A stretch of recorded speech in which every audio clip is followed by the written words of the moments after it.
นี่เลยพี่น้องเขาเจ้าตักใส่เมื่อนำใส่อยู่เฮือนพี่น้องมาดื่มเนาะหรือว่าใส่ล้างถ้วยล้างจานบ่แม่นบ่นำตัวนี้ตักไว้กินบ่หรือว่าตักไม่ได้นี่ ตักไว้กินเลยบ่น้ำอยู่นี่มีแต่ตักไว้กินเลยเนาะยังง่อยเดินเอามาเบิ่นบ่ได้ยังง่อยใส่อาบเลย ยังอ้อยังปุ้ยมาเบิ่น แล้วก็มาตักแล้วก็ไปอาบ เขาเจ้าว่าตักแล้วก็ไว้กินพี่น้องบ่แม่นอาบบ่แม่นอันบ่ได้ใส่เนื้ออื่นเนาะมีแต่ตักไว้กินเลยพี่น้องอันนี้แม่นน้ำแถวเขตชนเผ่าเนาะเขาบ่ได้เอาน้ำสะอาดมาซื้อมีแต่เอาน้ำอันนี้มาตักแล้วก็กินพี่น้อง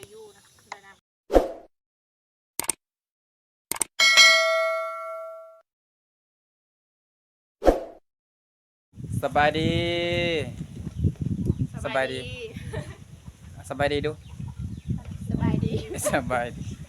มื้อนี้มันบ่าวอยู่กับน้องคัดคนงามไปเบิ่งงานน้องสาวเนาะเขาเจ้าสิกำลังเดินทางไปตักน้ำเนาะอยู่น้ำบ่อหรือว่าน้ำสร้างภาษาบ้านเฮาเอิ้นเนาะเฮาไปเบิ่งการนำใช้ชีวิตของเขาเจ้าเนาะแถวเขตบ้านตังอะไรเมืองนองแข้งสวรรค์เขตเนาะการนำใส่น้ำกินเนาะน้ำดื่มไปเบิ่งน้ำกันพี่น้องน้องสาวกำลังไปตักน้ำพี่น้องไปเบิ่งน้ำกันพี่น้องฮอดแล้วพี่น้องนำบ่อเนาะนำออกบ่อฮอดแล้วนำบ่อพี่น้องบอนเขาเจ้าตักกินแต่ละมือเนาะเสาแรงเนาะมาเบิ่งก่อนนี่ทีจับเลยได้เวลาจะจับนะห่างกัน2กล่องมันจังบ่เห็นกันกล่องกัน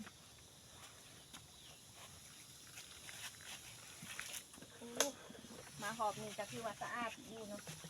นี่เลยพี่น้องเขาเจ้าตักใส่เมื่อนำใส่อยู่เฮือนพี่น้องมาดื่มเนาะหรือว่าใส่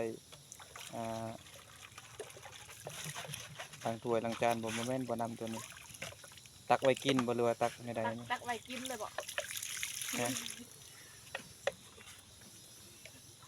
น้ำอยู่นี่มีแต่ตักไว้กินเลยเนาะยังง่อยเดินเอามาเบิ่นบ่ได้ยังง่อยใส่อาบเลย ยังอ้อยังปุ้ยมาเบิ่นแล้วก็มาตักแล้วก็ไปอาบเขาเจ้าว่าตักแล้วก็ไว้กินพี่น้องบ่แม่นอาบบ่แม่นอันบ่ได้ใส่เนื้ออื่นเนาะมีแต่ตักไว้กินเลยพี่น้องอันนี้เป็นน้ำแถวเขตชนเผ่าเนาะเขาบ่ได้เอาน้ำสะอาดมาซื้อมีแต่เอาน้ำอันนี้มาตักแล้วก็กินพี่น้องส่วนบ่ออยู่บ่อนี่เขาเจ้าก็ใส่หลักตับเสาแรงนี่เนาะเรือตะบื้อเนี่ยปอนะนี่เขาเจ้าตักตอนเช้าตอนแรงเนาะตอนเช้าตอนแรงตักหลายคนเขาตักเนาะแต่ถ้ามาช่วงนี้เบิดได้ทันไป2 คนก็จะบ่ตักเนาะทางนั้นตักกินเลยนะบ่ได้ต้มบ่น้ำกินได้เลยกินน้ำแบบนี้เลยแม่บ่ได้ต้มโอ้ดีแท้กะต้มนี่ดีเนาะแต่ว่าบ่แซ่บบ่น้ำเขาเจ้ากินเลยเนาะเขาเจ้าบ่ได้ต้มมันจืดเนาะน้ำต้มสุรายสิจืดเนาะค่ะที่ชาวคัดเคยกินมามันมีคือน้ำในต้นนั่นเลยมันออกรสชาติแบบต้มมันแซ่บนะเบื้องเทิงนี่เขาเอามุงเนาะมุงตัวเก่าเนาะเขากางไว้ยันใบไม้ตกเนาะยันใบไม้ใบตองอะไรยังตกเลยมันจะเปื้อนนะก็เลยเขาเอามุงมากางไว้เพื่อมันตกแล้วก็มีแต่อันนั้นอันนี้เขาอนามัยคักเลยพี่น้องเขาปักลักไว้เนาะปักลักแล้วก็เขากางมุงไว้เพื่อบ่ให้เขาป้องกันบ่ให้น้ำตกใส่น้ำเนาะ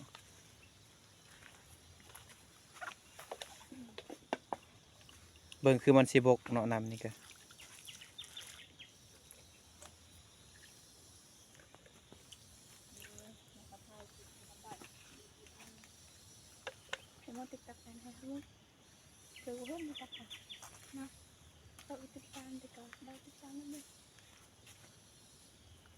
เฮ็ดหยังนะ ซอยกันออกขี้เหงื่อ ออกขี้เหงื่อนี่ เออ สิเอาหยังออก จะไปกินเอาก็เอาใหม่ขี้ยาง โอ้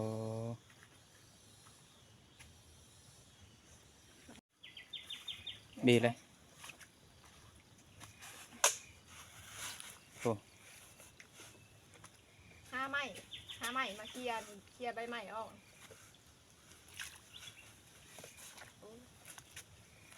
น้ำพ่นก็สิประมาณนี้นะเพื่อใหม่ก็ล้นลายนะพ่นตุกแหงแต่ก็ทางลมทางเรือนะสิประมาณนี้นะมื้อนี้กับเบอร์ใหม่มีลายนะเพราะว่าเขาเจ้ากับซอยใช้บ้านกับซอยก็เอาอ้ออยู่เนาะเพราะว่ามาหอบนี้เขาจะเอามุงกั้งไว้ค่ะนะนี่เหินเบอร์ใหม่ล้นลง เจ้าก็เอาไม้เลยมาอันนั้น เกียร์ต้นทางพุ่นมาแล้วค่ะ เอาไม้ยาวๆพุ่นเอาไม้แต่เบิ่งหลังเจ้าพุ่น มีหดปีใหม่พร้อมนะปีเมา เย็นบ่คัด ฮะ ผู้ไม้ผู้เบิ่งหลังผู้เจ้าก็เคลียร์ออกเลย จะมาก่อนเอาใหม่ยาว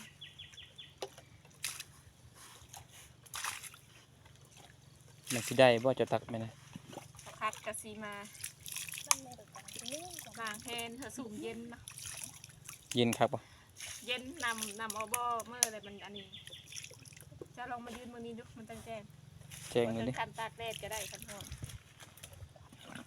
ป้ากล่องขอยแจ้งกว่า นี่กล่องมันสดปาดสูงเย็นนะเย็นขนาดเลยอยู่อันสักพัดเคยเนาะแบบว่ากินน้ำแบบนี้ เอามือก็แบบนี้นะแล้วกลับมากินแบบนี้โคตรเย็นเลยเนาะ เคยกินบ่ เคยไปหาหน่อไม้ไปหาเลยสุกอยนะกินหอน้ำโหยพูดได้ เออ กินเบิดน้ำจามนี่ก็กิน อย่าบ่เคยกินแบบนั้น เคย เอามือตักเอา เอามือก็เอาแล้วกลับมากิน เคยได้เมนมาเนาะเบิ่งเดยวสกัดสิไปหาใหม่ก่อนมาแค่ขี้เหงื่อออกเนาะ มาเค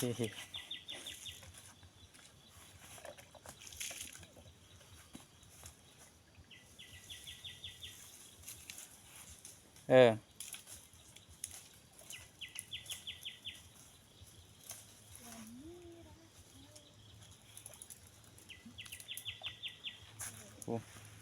น้องๆ2คนกำลังเขี่ยเอาใบไม้ออกพี่น้องกับเสาคัดกำลังเขี่ยออก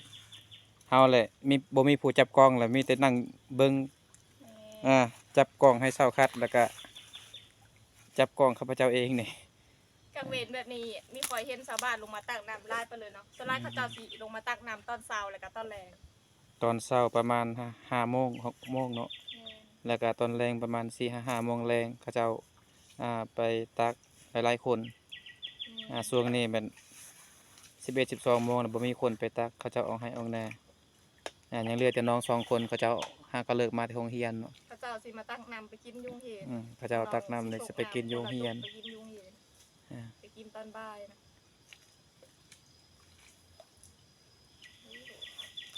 วันนี้ขี้เหงื่อมีร้ายเนาะเขาเจ้าเอามุงมากางไว้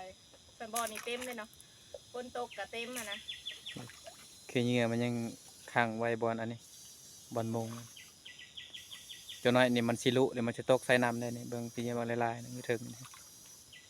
ชาวบ้านก็น่าสิมาหืออ้อเนาะหืออ้อเลยเขาเจ้าก็เอาไปทิ่มไปกระตุทิ่มเลยเอามากางมือนะ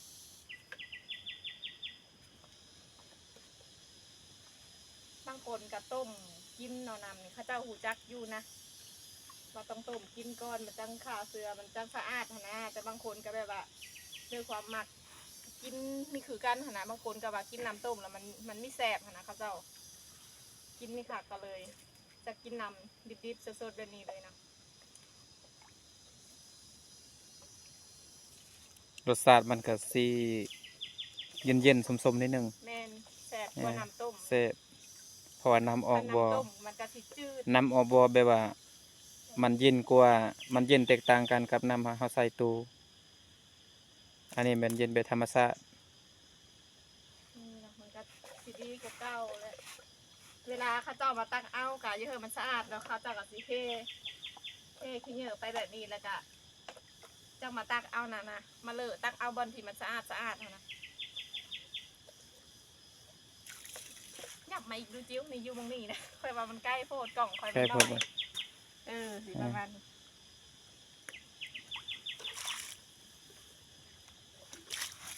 คนมาตักเอาเนาะเขาเจ้ากะสิอันนี้เห็นมันเปื้อนเห็นมันอะไรเขาเจ้ากะสิตักขี้เหงื่อออกไปเลยนะบางคนกะคือหอบก้อนเลยเนาะขี้เหงื่อเต็มเลย มาหอบนี่ถือว่าสะอาดลายเทาเลยสะอาดกว่าเก้าเนาะ โอ้เสียงจักจั่นหลายพี่น้องแถวนี้ก็เงียบบ่ได้มีเด็กน้อยมาติดจักจั่นเนาะโอ้เส้นทางมาแต่ตักน้ำพี่น้องไกลไกลผู้แหงเพื่อที่ยางมาโอ้ตอนนี้กำลังสิฮอดบ้านเลยโอ้สาวคัดเมื่อก่อนเลยมานั่งทาอยู่ห้องใหม่พี่น้องโอ้เมื่อยยางแห้งพี่น้องไปเบิ่งเลยสาวคัดนั่งทาอยู่รถพี่น้องเสียงจักจั่นก็จะเทิงหัวเอาคือว่าสำหรับอันไปเบิ่งน้องๆนุ่มเนาะไปตักน้ำเนาะคือว่าจะได้กินสุดลงพี่น้องเมื่อยยางมาแต่ผู้แต่ห่วยเนาะแต่นำออกบ่อน้ำสร้างสถาบันเฮาฝากขอฝากไว้คำนี้สำหรับผมในพี่น้องเบุษคูสุคนที่เกียรติติดตามรับชมและอันฝากให้เบิ่งคลิปต่อไปพี่น้องสำหรับคลิปนี้ขอใจเบุษคูสุคนพี่น้องขอใจ